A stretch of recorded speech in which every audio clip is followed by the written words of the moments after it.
Joining me now, Fox News contributor, former Speaker of the House, and the author of Collusion, Newt Gingrich, is here. Good to see you, Newt. Thanks very much for weighing in this morning.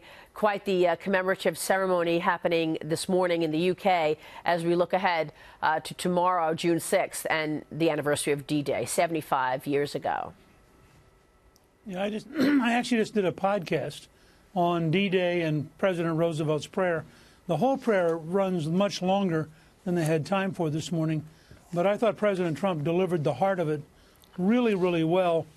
And hopefully it reminds people that, you know, in 1944, this was seen as a spiritual crusade. You had the Nazis who were anti-God trying to create a secular dictatorship. And it was seen as a struggle for the survival of our civilization. And tomorrow represents the 75th anniversary of the biggest gamble ever taken by human beings. There's no other project the size and complexity of the Normandy invasion.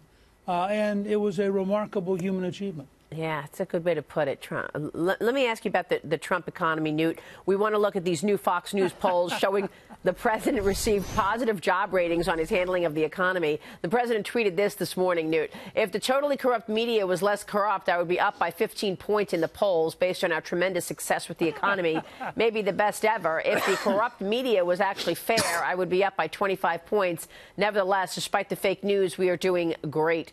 Newt, you know, we're over here this morning debating whether or not we're going to see a rate cut.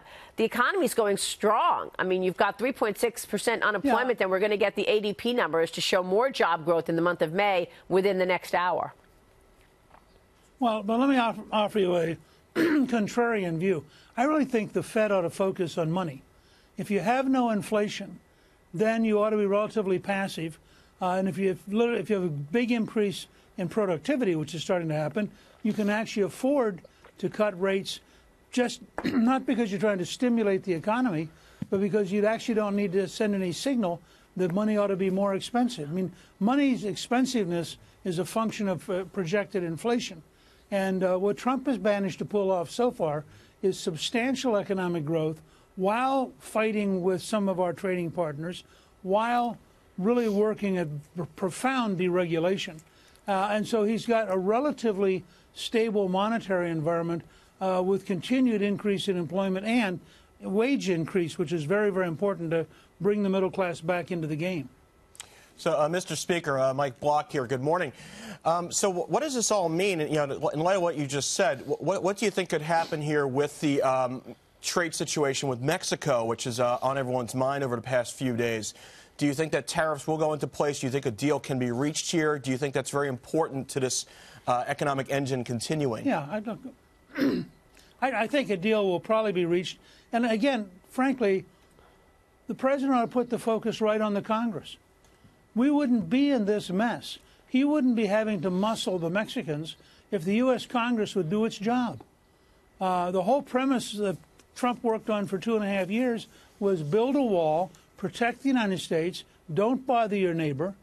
But if the Congress refuses to do its job, and he is determined to cut off the flow of illegal immigration, which, by the way, has grown dramatically in the last year, then you've got to pressure the number one source, which is Mexico. I mean, all of these people coming up to the border are coming up to the border through Mexico. And if the Mexicans wanted to, they could control all of that. Historically, they haven't wanted to particularly. And so I think he looked around for the only tool he had, which was to scare the Mexicans with a tariff. And I think he said, look, trying to get control of our border and trying to stop illegal immigration is more important than the short-term economic side effect of a tariff. Yeah. I mean, that's plus remember, Trump is a very good negotiator who always starts very tough and then goes back to being reasonable.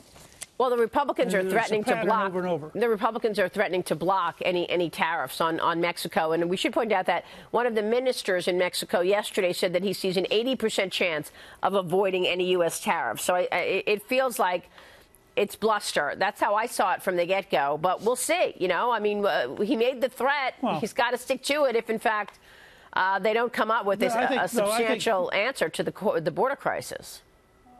I think Vice President Pence will end up with a positive announcement. They will take substantial steps in the right direction, which they should. But at the same time, I would point out Whether or not, even with the Republicans in the Senate in rebellion, whether or not they could override a presidential veto is not at all clear to me. Newt, it's good to see you this morning. Thanks so much. Great, thanks. Newt Gingrich joining us there.